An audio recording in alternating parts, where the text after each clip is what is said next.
বাংলাদেশ চাই যেখানে খুদিদের কান্না কেউ শুনতে না পায়, দেশে একটি ভিক্ষুকও রাস্তায় না দেখা যায়। প্রতিটি শিশুর অধিকার রক্ষা আমাদের অঙ্গীকার। এই প্রতিপাদ্যকে সামনে রেখে বিশ্ব শিশু দিবস উপলক্ষে আয়োজিত সভার প্রধান অতিথি, সম্মানীয় সভাপতি ও সুধীমণ্ডলী, আসসালামু আলাইকুম। পাকিস্তানের শোষণের বিরুদ্ধে দীর্ঘ সংগ্রাম করে 9 মাসের সশস্ত্র যুদ্ধের মধ্য দিয়ে 1971 সালে স্বাধীন হয় বাংলাদেশ। স্বাধীনতার 53 বছর পর দাঁড়িয়ে আমি বাংলাদেশ কেমন দেখতে চাই ভাবলেই শান্তির এক শীতল হাওয়া বয়ে যায় হৃদয় জুড়ে। জনসংখ্যার গোনার যুগে বাংলাদেশে রয়েছে ক্রমবর্ধমান উৎপাদন ভিত্তিক দক্ষ মানব সম্পদ এবং সৃজনশীল উদ্যোক্তা। বাংলাদেশ বিপুল পরিমাণে জনসংখ্যা, তাদের মধ্যে তরুণ জনসংখ্যাদের মধ্যে রয়েছে অদম্য কাজ করার স্পৃহা।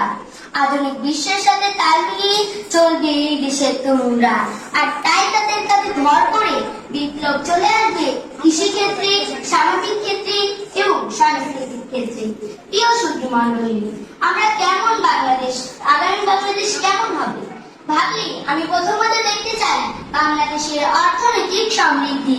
কেননা আমি বিশ্বাস করি অন্যান্য সব সামাজিক সমস্যা কোনো না কোনো ভাবে অর্থনৈতিক সমৃদ্ধির সঙ্গে যুক্ত। আর অর্থনৈতিক সমৃদ্ধি অর্জনের সবচেয়ে কার্যকর উপায় হচ্ছে তথ্য প্রযুক্তিকে নিজেদের মার্কেট লিডার হিসেবে প্রতিষ্ঠা করা। ভবিষ্যতের পৃথিবী হবে তথ্য প্রযুক্তি। বিশ্বব্যাপী কৃত্রিম বুদ্ধিমত্তার উপর ভিত্তি করে চতুর্থ শিল্প বিপ্লবের যে জোয়ার সৃষ্টি হয়েছে, সে জোয়ারে নৌকা ভাসিয়ে বঙ্গোপসাগরের এই বদ্বীপটিও অবিশ্ব লক্ষ্য পৌঁছে যাবে, সেটি আমার প্রত্যাশা। সম্মানিত উপস্থিতি, আমি এমন এক সমাজের স্বপ্ন দেখি যেখানে থাকবে না অজ্ঞতা, থাকবে না কুসংস্কার, বৈষম্য থাকবে না।